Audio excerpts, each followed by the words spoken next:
Good morning, everybody, and welcome to the third Wednesday webinar.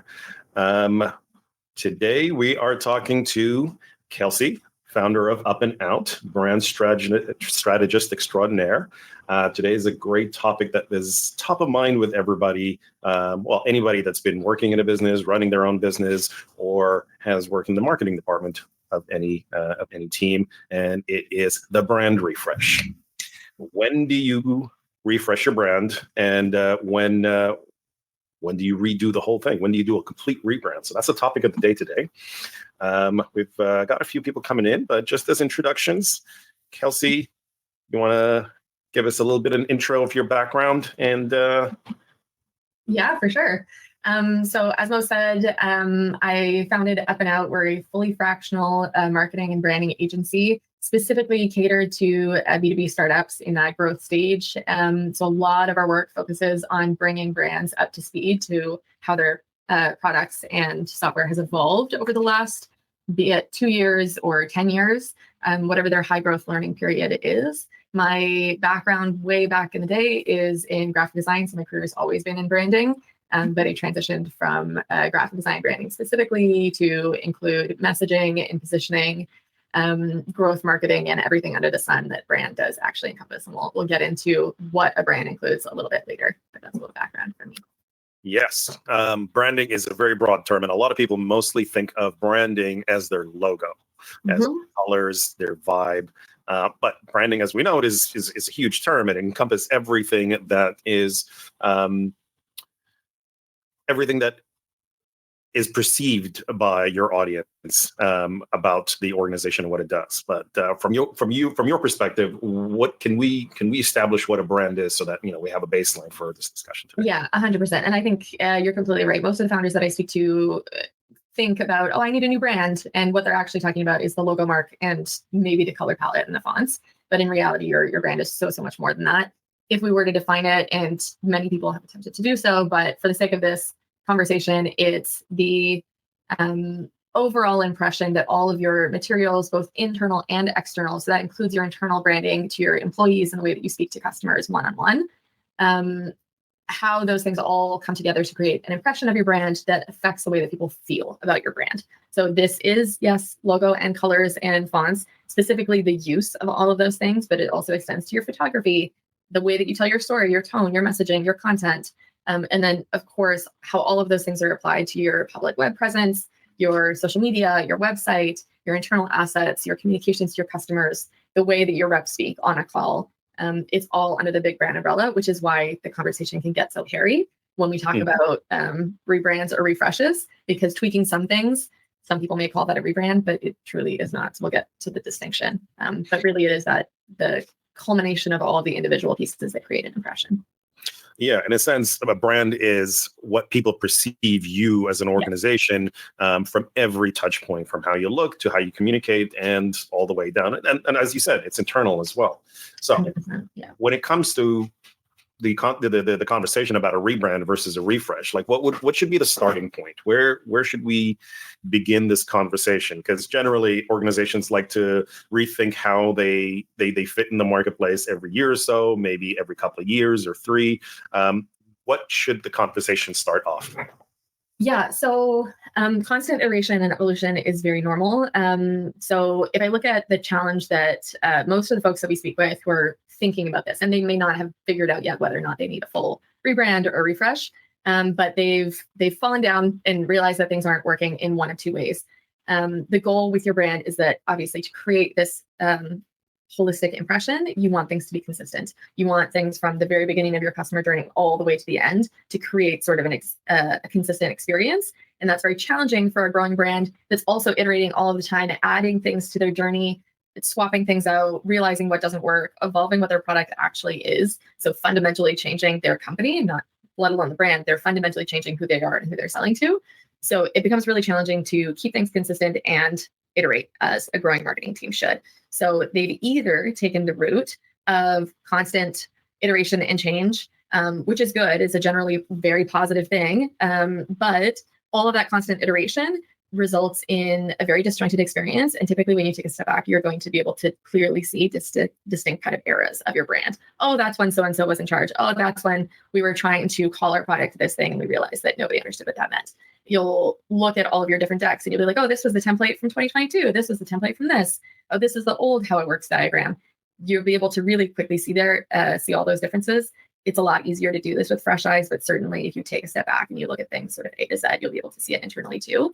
And that's sort of results in a disconnected experience, and also usually results in a convoluted message that's going to confuse your customers. So that's sort of challenge number one. Most people fall into that bucket.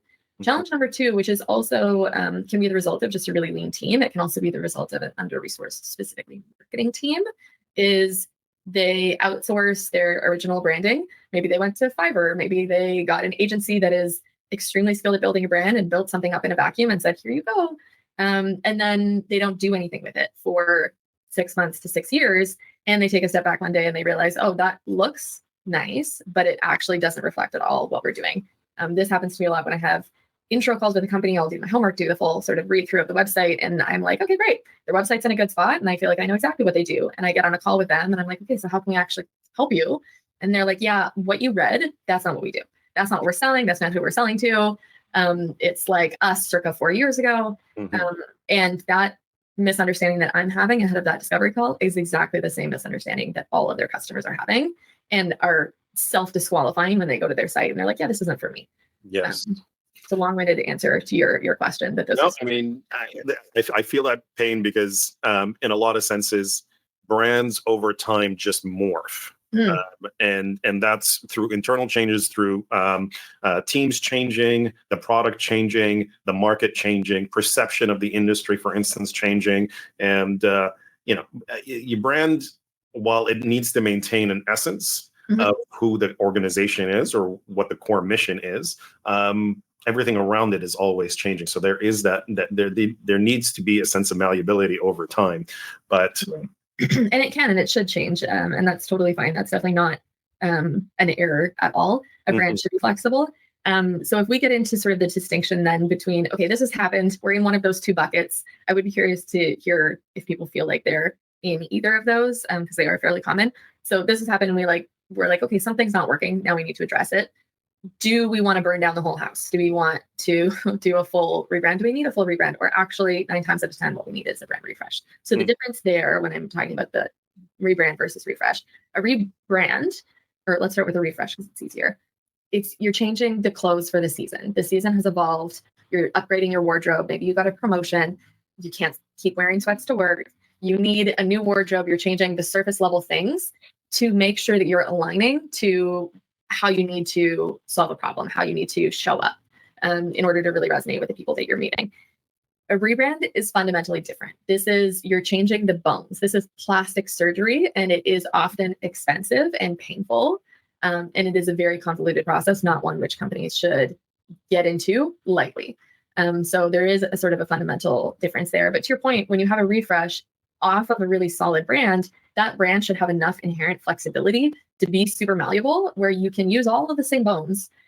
You're still in the same body, but you can change up the way that you're putting to keep with the wardrobe analogy, change the outfits that you're putting together on a regular basis. You still are using all the same pieces, but you can play quite a bit with how you're using those things and the story that you're telling with those things, that actually you don't need the plastic surgery. You're fine just the way that you are. So it is something not to get into lightly. The reasons that you may want to do a rebrand are helpful to think about. So really good reasons, your brand's not scaling and it won't scale. And that is a very legitimate reason. It happens all the time. So maybe your brand's super rooted in, it looks dated now because it's rooted in a previous trend, a previous era.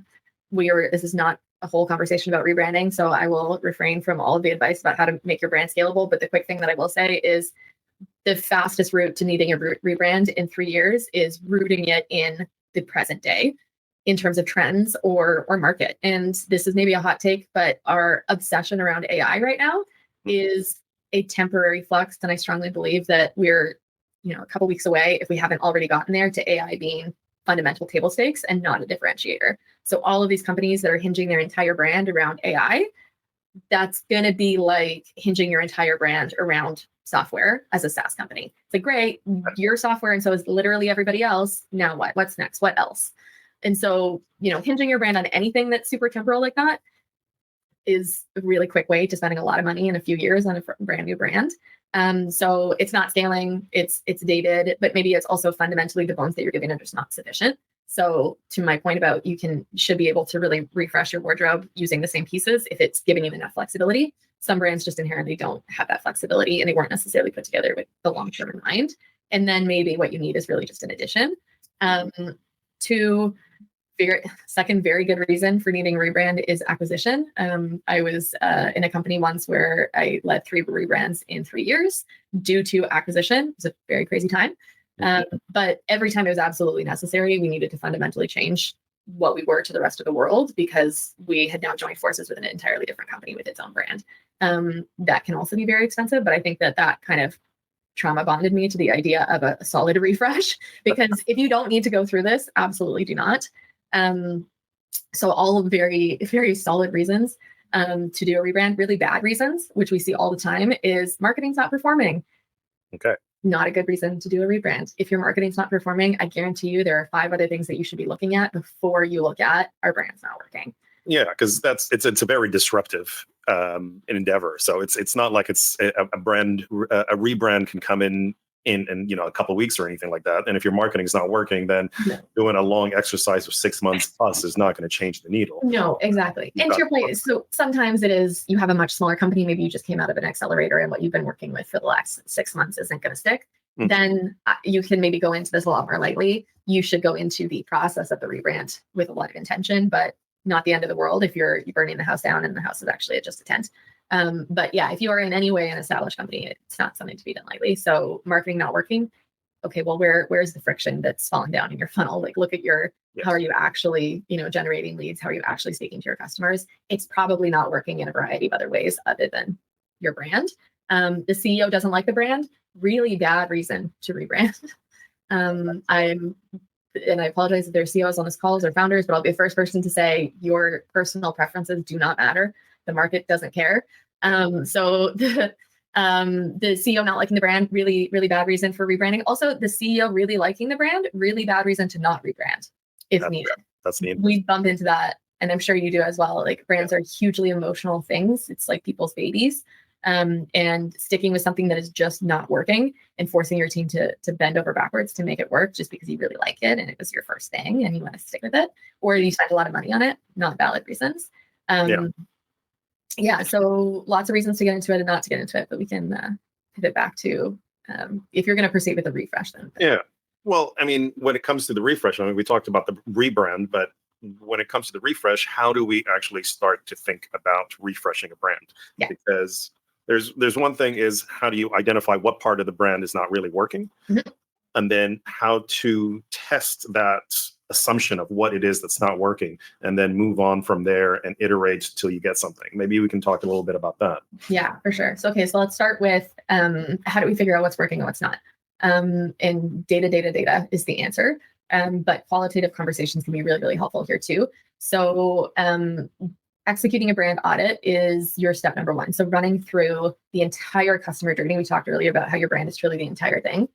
Pretending to be a new prospect. Again, this is easier with fresh eyes, but if you're internal, it's super fine as well, as long as you have the buy-in of the various people in your company. Running through from true beginning all the way to the end, including your customer experience, including your quarterly business reviews, whatever other things are interacting with that customer from the brand, reviewing all of it. That's when the different eras are going to start popping out at you, and understanding what that full framing looks like. So also, this is an auditing process to figure out what are we saying where and what's working, but also this should be the beginning of your spreadsheet of what actually would need to change if we execute a rebrand or even a refresh. So like, what's legacy that we need to make sure that we're not forgetting about? So running through that. What I also really love to do as a part of that brand audit is, and this is no shade on a sales team, sales teams are full of people who are very good at getting things done when they need to get done.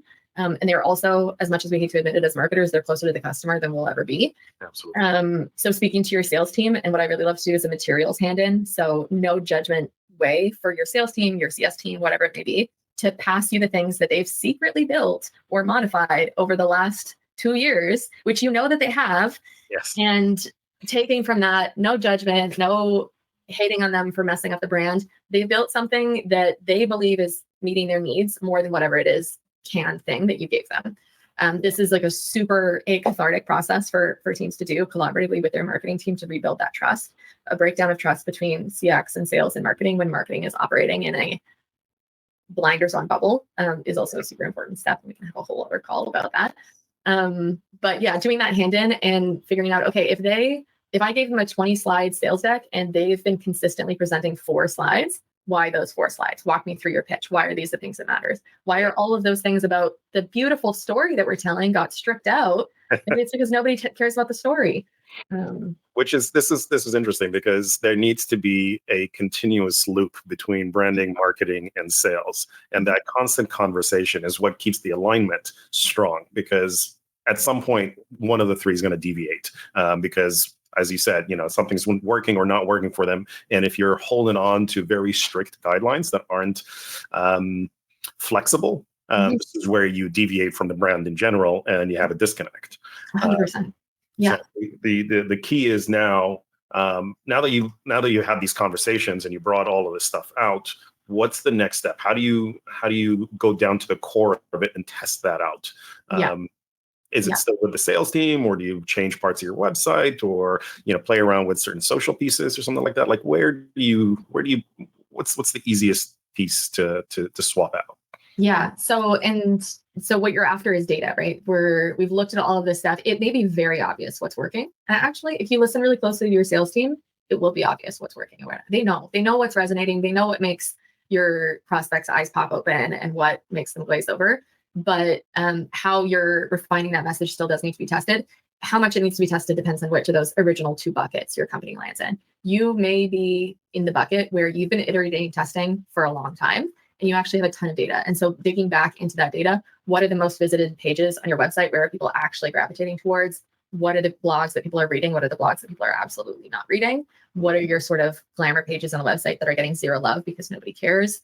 Looking back into your keywords and being really strategic about what volume actually exists. It's all well and good to say, hey, we've decided that this is the story we want to tell, and we're going to go ham after these keywords. If there's 0 volume on those keywords, it's because nobody's going to find you that way. So gathering all that data, and again, if you're a company that's been more active for a longer time and been iterating, the wealth of data is there for you. So looking at that.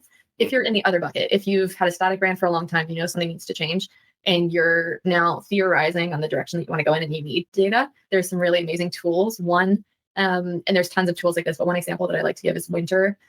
So WUNDER is basically marketing research on demand, and it's a site where you can upload like a screenshot of a landing page, you can upload an ad, a graphic, something, or like a slide from a sales deck, something that sort of encapsulates the message and the graphics and the visual style, the full brand image that you want to test. And you can select and enter, okay, I want to show this to heads of marketing at brick and mortar retail stores. And then it will go and get 12 of those for you. This is a paid service, but it is absolutely worth paying for. And I promise you, doing it this way is cheaper than testing through ads. It will then get you really rich, qualified insights from those 12 marketers who have looked at your thing and been like, actually, this is confusing, or I like this one better, or this really resonated with me and made me think of XYZ. Doing that rich data. So if you don't want to run ads, if your company is resistant to it, or you just don't have a budget for it, investing in something like this, so you're still hopefully making a data-backed decision, is helpful. The $0 way is collaborating with your sales team, giving them 2 different sales decks. This is also a really great use of BDRs. If you have BDRs who are making 20 calls a day, give them 2 different talk tracks, see which one sticks, meet with them at the end of 2 weeks, and just get that qualitative data. If you have a plugin like Gong, having all of those things track as your sales reps, maybe your AEs are testing the different decks, maybe your BDRs are having phone calls, and like genuinely putting in the hours to listen to these things and understand what questions people are asking when there are crickets, when people are like nodding along aggressively and clearly following. So your sales reps are a wealth of $0 data. And then I would say the final step, if you've used those 2, is to go to ads. Ads are obviously a great testing zone. They don't come for free, and they can be really expensive. There are channels like Meta and X that are cheaper for ad testing. So absolutely using those. But I would be very intentional and cautious when testing through ads. make sure that you're testing a specific thing. Maybe it's just the landing page. Maybe it's just one conversational ad that tells one story and one that tests the other thing, but not just being, okay, we think we have a better brand now. Let's go. That's a surefire way to waste a lot of spend. Absolutely. Yeah. When it comes to testing, it's always very important to really be focused on what you're testing out versus let's try this entire thing out. And then you don't know or you can't qualify exactly what's working and what's not. Okay. It seems like a refresh really isn't just, something that lives within the marketing team or the leadership. It really has to involve everybody and every touch point, every point where you interact with your customers, your clients, your audience, whatever. Okay. So now let's say we've gone off and created this rebrand or this refresh. We've hit all the targets, we've talked to everybody. How do we maintain it without it going sideways very quickly? Because there's two things here. There's one, you go off and you create all of these assets, but people fall back on bad habits because they're used to things for so long. And then how do you keep it going consistently despite changes in the organization over time? Like you have new hires, you have new changes going to a new market, and keeping that focus. Yeah, 100%. So I'll touch on really quickly. You said we have all of these assets that we've made. Really want to highlight your asset library is probably bigger than it needs to be, genuinely. So when you do that audit, the materials hand in with sales, CX, everybody, you identify what they really need, what they're using. And instead of doing a blanket refresh on all of the assets that exist that were valuable at one point and no longer serve anybody, archive. Bring your asset library down to what it actually needs to be. Make sure all of your materials are playing multiple roles. We live on horizontal screens now most of the time. When we're not on our phones at work, we're on horizontal screens. Your one-pagers can be horizontal and play double duty as slides. That is okay. There is nothing that says it needs to be an 8.5 and 11 paper-sized thing. So bringing it absolutely down to, okay, at the top, middle, bottom of funnel for each of these different teams and each of these different buyers, what do we actually really need? And building out that and refreshing those, archive everything else. And then putting in place tools that inherently protect your brand with which your teams can self-serve. So shameless plug for you on the Third Wonder side. I love working with your theme because it protects the brand that you're putting in place. So the fact that it has all these safeguards to say, this is what our brand guidelines are. These are all of the flexible ways that you can use it that will all not allow you to break the brand. And then getting out of the way of the rest of your marketing team, and in some cases, the rest of your sales team, although I do hesitate to allow sales to build assets because truly their efforts are better spent elsewhere. But getting certainly out of the way of your content team and your social media team, giving them tools like Canva templates, definitely giving them a robust theme that they can then self-publish things on the website. But making sure that your design team is now just a strategic force. So the two sort of timing pieces, and as somebody who's been an in-house designer for a long time, what I really wished would happen was someone always brings me in right at the jump. Yes, in-house designers are almost always inherently busy, as is everybody else. So there's a hesitation to bother them and, we'll get it as far as we can and then we'll bring them in at the end.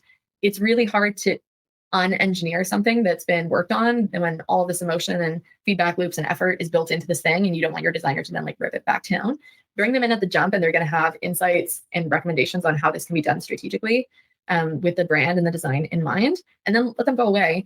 And you, or as is more and more often the case now, you as an internal team or AI can bring it to 80%. The really important thing to note though, or 95%, the important thing to note though, is if it's not a brand specialist internally, you're not going to get to 100%. So that last 5%, making sure that you're bringing them back in to close the loop and protect the brand is also super critical. It's having a realistic expectation of AI is an important piece, and making sure that your designers are coming back in to judge in that little way that only they can. Yeah, I think it's very important to think of design being implemented in your branding process, as you said, from the jump, but also so that you can create design systems. Yes. Right, and having a unified design language, because you can expand on that language easier if you have a good foundational system you've created, as opposed to just trying ham at it and then bringing in your designer to fix it up and zhuzh it up, and you're like, no, this doesn't really fit with the language, the visual language that we're trying to establish here. And that goes again also with communication, text-based communication, or any type of communication. If you have a good solid foundation, that works out really well. Yeah, 100%. We're coming in on the half hour. I wanted to extend out to see if anybody had any questions out there. Throw them out in the chat, and we can answer them if we can. Yeah, awesome. As we wait for those to come in, the last thing I'll say about brand maintenance is really saying goodbye to the 20-page brand guidelines document. Breaks my heart to say it, but nobody cares about that document, and it is almost instantly outdated. Yeah. Design systems are much better replacements for that, like robust reference material. So whether that's in Figma or whatever tool that you want to use, making sure that the guidelines exist somewhere, but not in a static 20-page document, but instead creating a brand on a page that your teams can actually reference. So that's one page. If there are 3 value props that people should be using, what are they in the way that we say them? If there's one way that we reference our software, one type of thing that we call it, what is that one thing? Mm-hmm. If there are 3 ways that you use typography, what are those? So like really restricting yourself to one page can be an interesting exercise. And that also opens up the flexibility to use those 3 things times 12. Okay, we have a question from Sam. What are some of your favorite AI support apps for branding? This is a great question. So it is a great question. Yeah, you want to start and I'll go. I would say on our side, we use AI to be a brand guard. So we do train certain AI models to embody our brand and be that character that checks every output. And that's a fun way to do that. Outside of AI apps, there's obviously things like Canva, where you can have your brand kit. Our WUNDER theme maintains your brand. Kelsey, do you have any ways that you can maintain your brand through certain tools like AI? Yeah, so I think AI is still really good at some things more than others. It's very good in getting better every day at content. So training up AI, I think Beth might even be on the call, who brought me the use of a lot of content editing tools that are integrating AI and voice and tone, and trains up those tools to really be familiar with your brand and tone. You can train AI agents to be familiar with your brand and tone, and running everything from sales reps, self-written social posts through something to make sure that they're not doing any brand faux pas, to evaluating content that comes in from a freelancer who may just be less familiar with your brand. So really good at content. Transparently, AI is getting there on the design front, but it's not great. So Mo, you and I were talking about this, using Canva to expand from one design to 20 versions of that design can be super, super helpful for very quick scale. You still need to bring in your designer for the last 5% of zhuzhing and making sure that things are right. For example, AI tools that create video snippets. I created one recently where it snapped out 40 video snippets in 2 minutes, which are great. I could use maybe 6 of them. And that's still helping me produce 6 videos way faster than I would have been able to, but understanding that you're going to get a lot of junk. And so making sure that somebody with a strategic eye is still evaluating all of that junk to make sure that you're using the things. Yeah. In the last minute, I want to answer Elizabeth's question because this is really great. I'm also available if you want to just email me and ask this, and we can hash that a little bit more. Making your brand, when you're building it from scratch, flexible for the future, I would strongly say keeping it simple, and it feels easier said than done.